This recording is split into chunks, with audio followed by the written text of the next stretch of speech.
저 한 절, 여러분 한 절 번갈아 교독하도록 하겠습니다. 제가 먼저 21절 읽겠습니다. 이는 여호와의 말씀이니라. 너희는 올라가서 무라다임의 땅을 치며 그곳의 주민을 쳐서 진멸하되 내가 너희에게 명령한 대로 다 하라. 그 땅에 싸움의 소리와 큰 파멸이 있으리라. 온 세계의 망치가 어찌 그리 꺾여 부서졌는고, 바벨론이 어찌 그리 나라들 가운데 황무지가 되었는고. 바벨론아, 내가 너를 잡으려고 올무를 놓았더니 내가 깨닫지 못하며 내가 여호와와 싸웠으므로 발각되어 잡혔도다.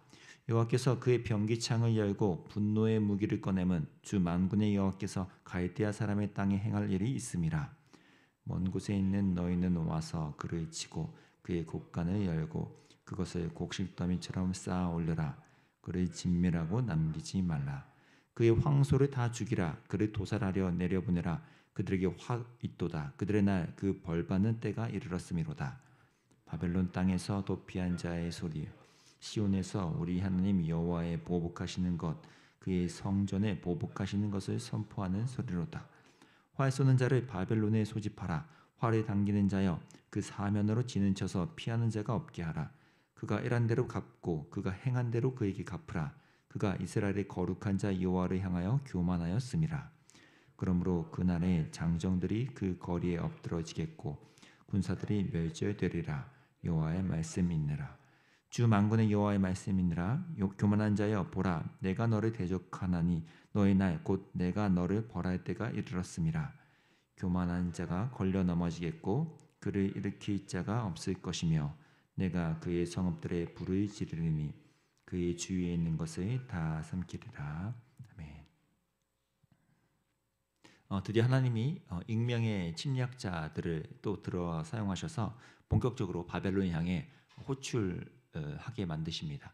그들이 이제 바벨론 심판의 도구가 되는 것이죠.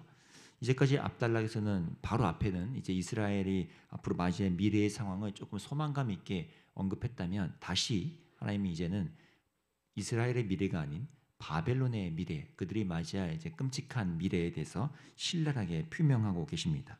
그 선포되는 메시지가 약간 승리의 노래의 그 운율에 맞춰져 있는 거라 조금 더 생동감 있고 또 분위기가 고조되고 있는데요.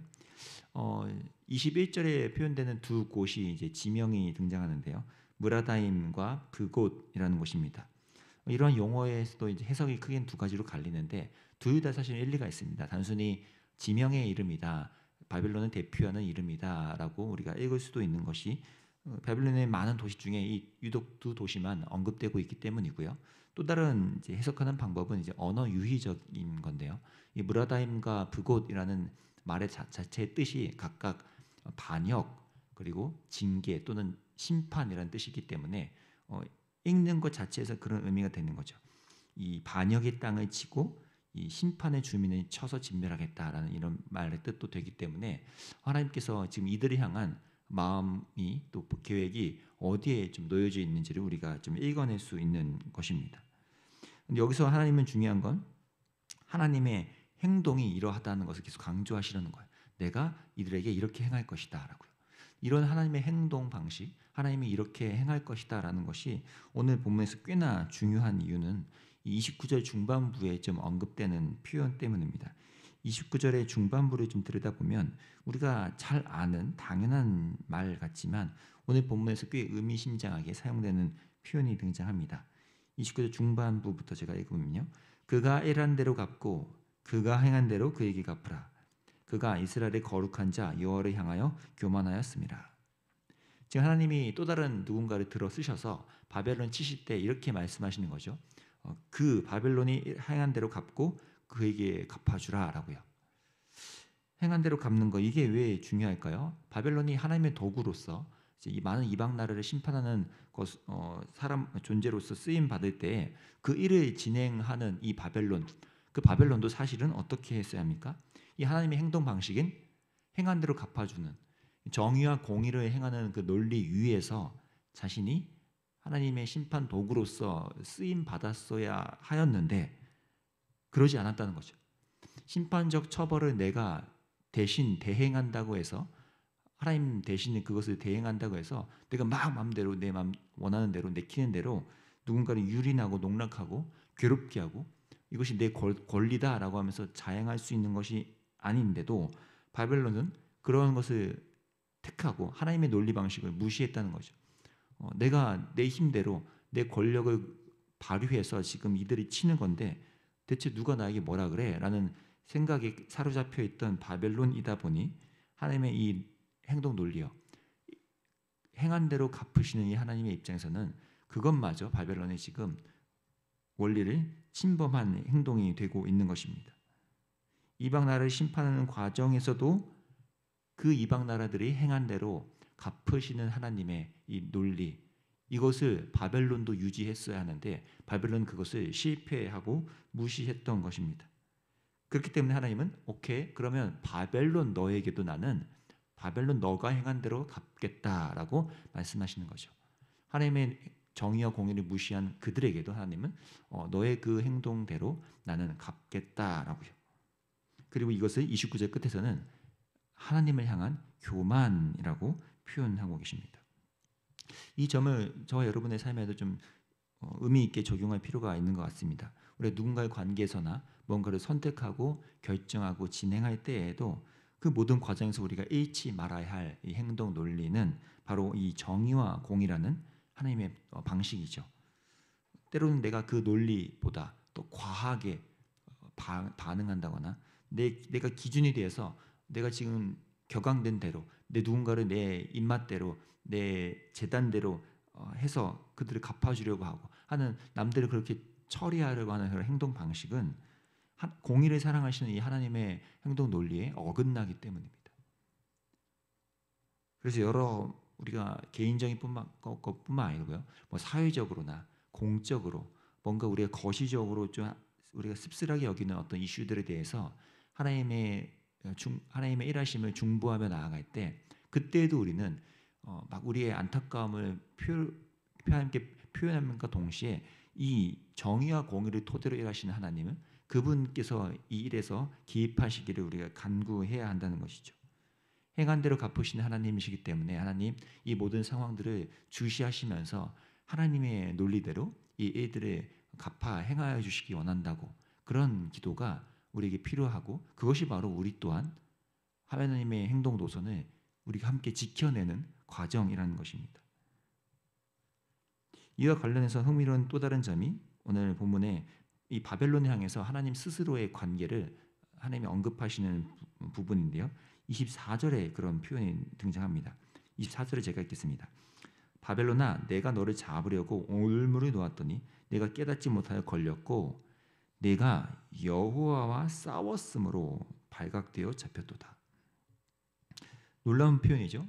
하나님과 싸웠다, 하나님께 대항했다라는 의미잖아요.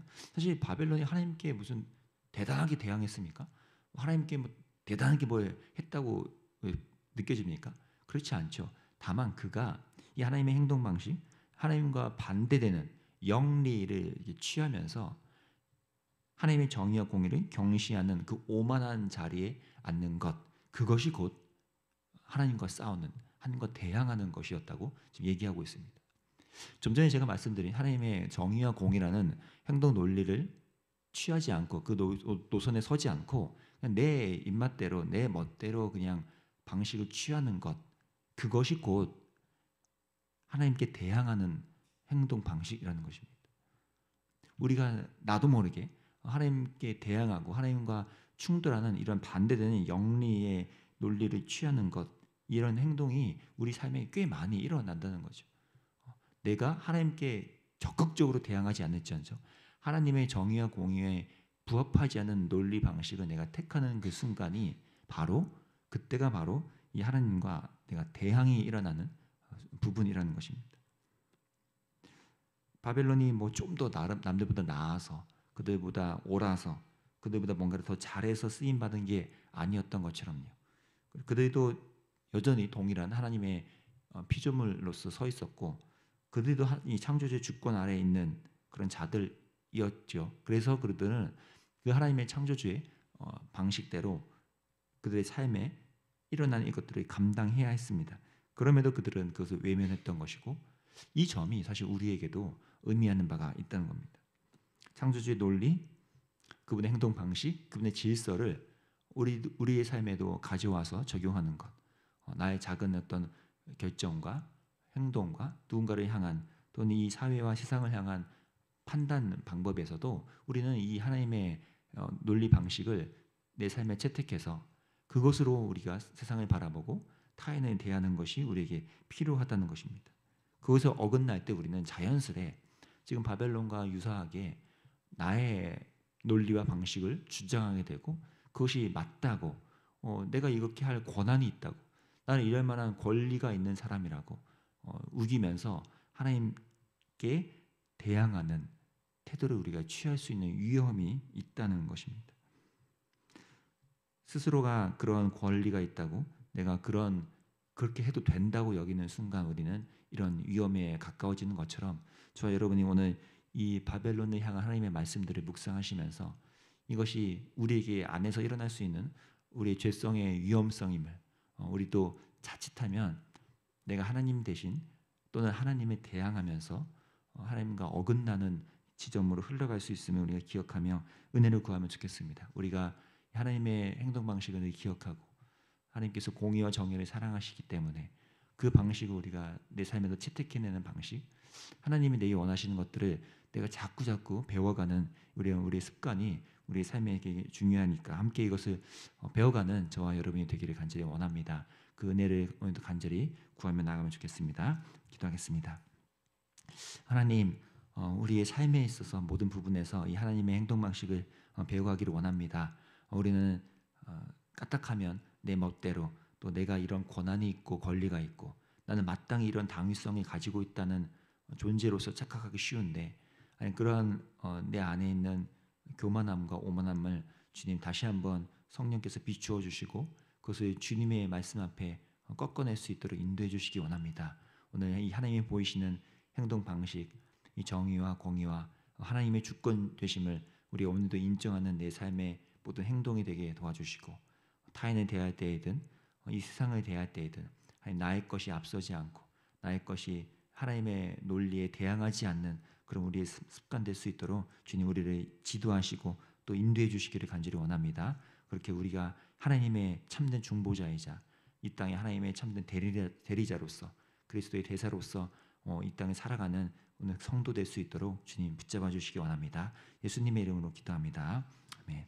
하나님 기도합시다. 하나님 우리가 하나님의 참된 이 땅에 그리스도의 대사로서 살 수 있도록 주님 우리에게 깨우쳐 주시고 또 우리를 어긋나지 않도록 하나님과 대항하는 길로 흐르지 않도록 우리를 붙잡아 달라고 하나님의 이 지혜와 행동 논리를 우리 기억하며 습득하며 갈 수 있도록 인도해 달라고 또 너희께는 이 공동체와 또 이 사회와 나라를 위해서도 시대를 위해서 한번 기도하면 좋겠습니다. 하나님 이 땅 가운데 흐르는 어긋남과 또 불편함과 또 그것이 우리의 많은 이들을 아프게 하고 괴롭게 하고 무너뜨리는 이 무질서함들을 주님께서 개입하여 주시고 또 하나님의 공의와 정의대로 이 땅을 새롭게 바꾸어 달라고 하나님의 뜻에 부합한 이 나라가 될 수 있도록 이 시대가 될 수 있도록 주께서 하나하나 개입하시고 또 하나님의 사람들을 들어 사용해 달라고 함께 기도하며 나가면 좋겠습니다. 기도하겠습니다.